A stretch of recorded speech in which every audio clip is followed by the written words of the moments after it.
Hi there! Today we're talking about vectors. A vector is a directional screen force that guides your viewer's eyes in a direction, whether generally or specifically. A vector that directs generally is a graphic vector. A vector that is specific is either an index vector or a motion vector.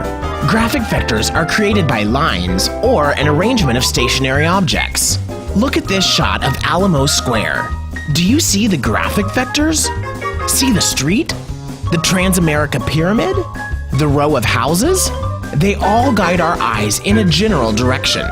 There's a reason this is one of the most photographed panoramas in San Francisco. The graphic vectors contribute to the energy of this dynamic scene. Oh, see those tourists? They are the perfect way to exemplify index vectors. Index vectors lead viewers' eyes unquestionably in a specific direction, such as people looking or pointing. See the tourists pointing in the same direction? This naturally guides our eyes in the direction they're pointing, and we wonder what they're looking at.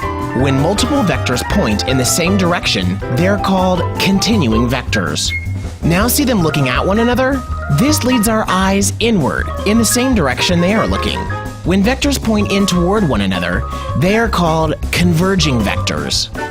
Now they're all looking in different directions. This diverts our attention to different areas of the screen. When vectors point away from one another, they're called diverging vectors. Our final vector type is a motion vector. Motion vectors are any objects moving on the screen. This is the strongest way to grab your viewer's attention. Did you notice that bus? Of course you did. Do you notice those people walking? Of course you do. Motion vectors take precedence over all other vectors because they are the most eye-catching. Now, you are a vector expert. We talked about graphic vectors, which direct attention generally and can be created by lines or stationary objects. We also talked about index vectors, which direct attention specifically. These can be continuing, converging, or diverging.